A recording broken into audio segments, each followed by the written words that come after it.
Siapakah aku? Apabila Anak Manusia datang dalam kemuliaannya dan semua malaikat bersama dia, ia akan bersemayam di atas tahta kemuliaannya. Semua bangsa akan dikumpulkan di hadapannya, dan ia akan memisahkan mereka seorang dari yang lain, sama seperti gembala memisahkan domba dari kambing.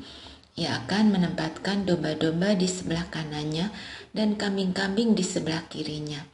Lalu raja itu akan berkata kepada mereka yang di sebelah kanannya, "Mari, hai kamu yang diberkati oleh Bapakku, terimalah kerajaan yang telah disediakan bagimu sejak dunia dijadikan. Sebab ketika aku lapar, kamu memberi aku makan. Ketika aku haus, kamu memberi aku minum. Ketika aku seorang asing, kamu memberi aku tumpangan. Ketika aku telanjang, kamu memberi aku pakaian. Ketika aku sakit, kamu mengunjungi aku. Ketika aku di dalam penjara, kamu mengunjungi aku." Lalu orang-orang benar itu akan menjawab dia, "Tuhan, kapan kami melihat engkau lapar dan kami memberi engkau makan, atau haus dan kami memberi engkau minum? Kapan kami melihat engkau sebagai orang asing dan kami memberi engkau tumpangan, atau telanjang dan kami memberi engkau pakaian? Kapan kami melihat engkau sakit atau dalam penjara dan kami mengunjungi engkau?"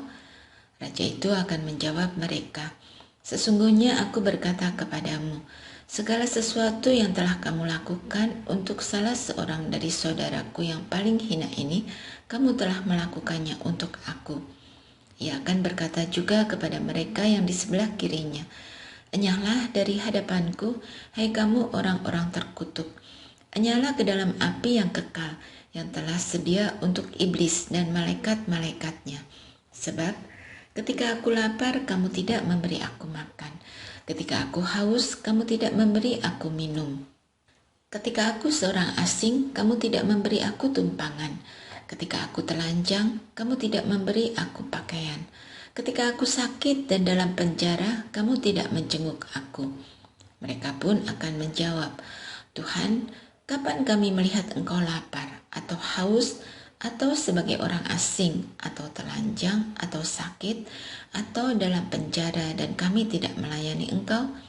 Ia akan menjawab mereka, "Sesungguhnya aku berkata kepadamu, segala sesuatu yang tidak kamu lakukan untuk salah seorang dari yang paling hina ini, kamu tidak melakukannya juga untuk aku."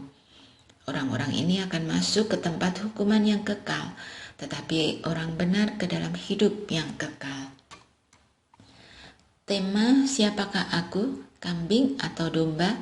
dari Matius 25 ayat 31-46 membuka pintu bagi introspeksi mendalam mengenai perbuatan baik sebagai gaya hidup yang mencerminkan transformasi oleh Allah.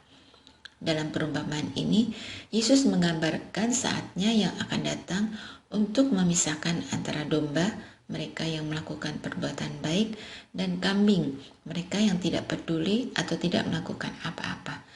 Keputusan ini didasarkan pada perbuatan baik sebagai wujud dari perubahan hati yang telah dialami oleh setiap personal. Pertama-tama, mari merenungkan bagaimana perbuatan baik sebagai gaya hidup harian mencerminkan perubahan hati. Perbuatan baik bukan sekadar usaha untuk menyelamatkan diri, tetapi respons alami dari hati yang telah diubah oleh kasih dan kehadiran Allah. Bagaimana kita dapat menjalani kehidupan sehari-hari dengan perbuatan baik yang mencerminkan cinta Allah? Kemudian, perhatikan bahwa dalam perumpamaan ini, orang-orang di sebelah kanan yang dimasukkan dalam kawanan domba tidak pernah mengharapkan balasan. Mereka melakukan perbuatan baik bukan untuk mendapatkan penghargaan atau pujian manusia, tetapi sebagai wujud cinta yang tulus. Bagaimana kita dapat melepaskan ekspektasi dan melakukan perbuatan baik tanpa mengharapkan imbalan? Bayangkan, kita jatuh ke dalam sebuah danau berisi puluhan buaya. Lalu sebuah kapal datang dan menyelamatkan kita. Apa yang akan kita lakukan di dalam kapal tersebut? Apakah kita bersyukur kepada pemilik kapal dengan melakukan hal baik di atas kapal, atau justru kita melukai penumpang kapal lainnya? Perumpamaan ini mengajak kita merenungkan bagaimana seharusnya kita merespon keselamatan yang telah Allah anugerahkan bagi kita. Diskusikan. 1. Menurut saudara, apa hal yang membuat seseorang kehilangan rasa pedulinya terhadap orang lain?